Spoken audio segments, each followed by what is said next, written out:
All right. Hey, everybody. Welcome back to another episode of Liquid Lore. Today we're covering mulled wine.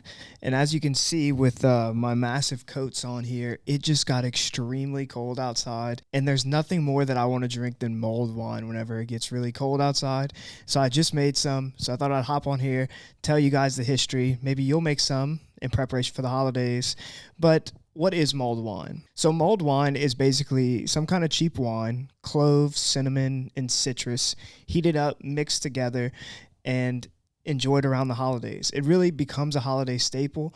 You'll see later on in this video, I'll give you my recipe, the one that I like a lot. You can screenshot it and share it with your family or friends or make some for yourself. But let's get into the origin stories and really see how this mulled wine that we enjoy today came to be. So mulled wine has been around just as long as bad wine has been around, so basically forever.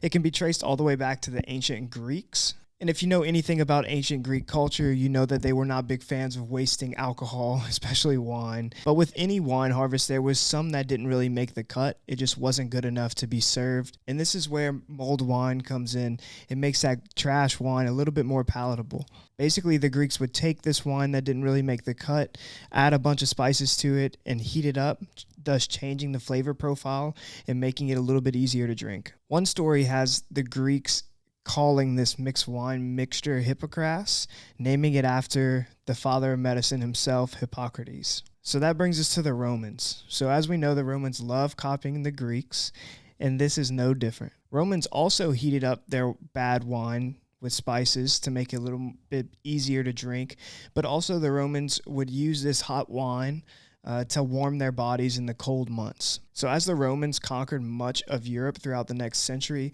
their love for mulled wine spread throughout their empire and their trade routes. There's a 5th or 6th century cookbook by a Roman named Apicius that shows of a recipe similar to mulled wine, and it says, the mixture was 1 part wine, 1 part honey, boiled down and reduced. Added in was a bay leaf, saffron, pepper, and dates. So the next time we see mulled wine is in the Middle Ages. Like many alcoholic things in the Middle Ages, it was used as a medicine. Also, like the previous iterations of mulled wine, the reason people started doing this is because the wine was trash. And if you know about the Middle Ages, you know that they couldn't drink the water at the time, so they had to drink wine because the alcohol made that a little bit safer to drink. I mean, not to mention they also had to deal with the Black Death, so if I was around during those times, I'd be throwing back alcoholic drinks to try to forget as well. So maybe that was part of the reason. I don't know. You can decide, but I know if I was there, I'd be drinking a lot too. So Merriam-Webster Dictionary determined that the first use of the word mull as a verb to heat, sweeten, or flavor with spices would have probably been around the year 1618. But the idea was already there prior to 1618, and this can be seen from The Good Housewife's Jewel, written by British author Thomas Dawson in 1596, where he writes, take a gallon of white wine, sugar of 2 pounds, cinnamon, ginger, long pepper, mace not bruised, and cloves not bruised. You must bruise every kind of spice a little, but put them in an earthen pot all day, and then cast them through your bags 2 times or more until you see cause, and so drink it. Basically, it was just a 1596 recipe of mulled wine, is what it is. More alternatives developed over time. Swedish recipe books started using the collective naming of glögg for this mulled wine, first mentioned in around 1609. So you may be asking, so how did mulled wine become associated with the holidays?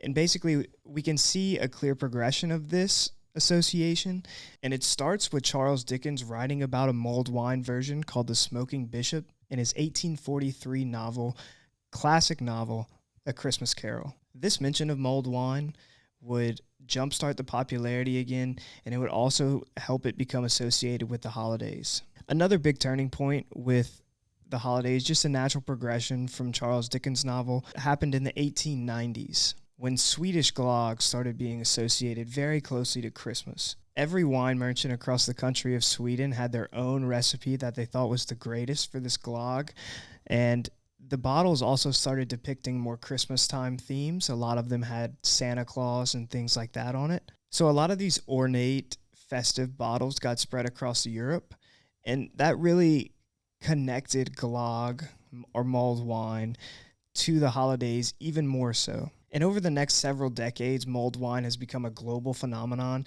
Countries all over the world have their own variations. You can look up infinite amount of them online, but that brings us to the present day. I'll go ahead and put a recipe card up right now of my favorite. Feel free to screenshot it. These are just the ingredients in the recipe card. In the description of this video, you'll find that I'll put the instructions so you can follow along on how to make it.